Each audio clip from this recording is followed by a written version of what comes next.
Bhajap JDU सरकारकडून भवनासाठी प्रशासकीय मान्यता.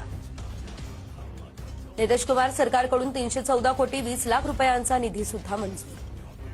तोच सरकारने नवीन निर्णय घेतला, आधीच घेतला होता, पण आता आपल्याला मीडियामुळे माहीत होतंय. मित्रांनो, सगळे म्हणतात हिंदुत्व जिंकलं. बरोबर आहे, माझाही त्याला सपोर्ट आहेच. हिंदुत्व जिंकलं मित्रांनो. पण काय होतं, एक देणार ठेवा, आपण सगळे हिंदू आहोत, पण हिंदू मध्ये कुठेतरी वाद केला जातोय का, ह्याचाही थोडा विचार करा रे. थोडा म्हणजे जातीपातीच्या पल्याड जाऊन विकासाचं राजकारण बघा जरा. मला कुठल्याही नेत्याविरुद्ध बोलायची गरज नाही, पण मित्रांनो, आपण एक मराठी माणसं आहोत म्हणून जीव तुटतोय.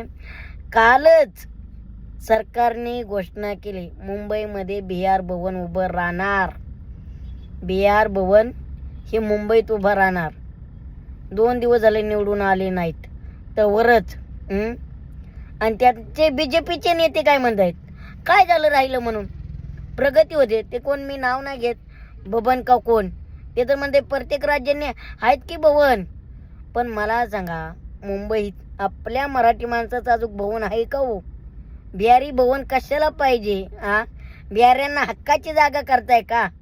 वा सरकार, वा देवेंद्र फडणवीस साहेब, मानलं तुम्हाला, मान गए गुरु.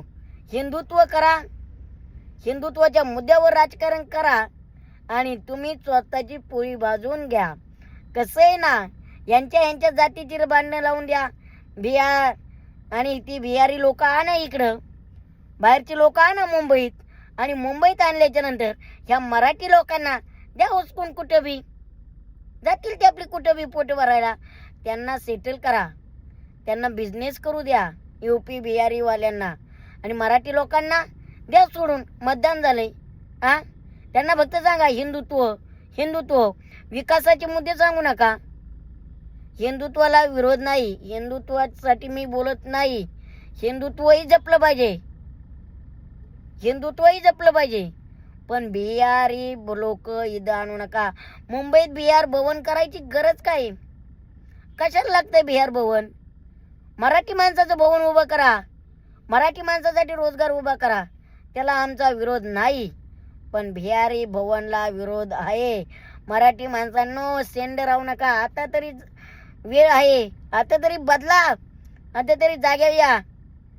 नाही तो हिंदुत्व करून एक दिवशी आपण मरूया हिंदुत्वाच्या नावाखाली. हिंदुत्व ही सांगायची गरज नसली पाहिजे, हिंदुत्व हे रक्तात असलं पाहिजे. ध्यानात ठेवा.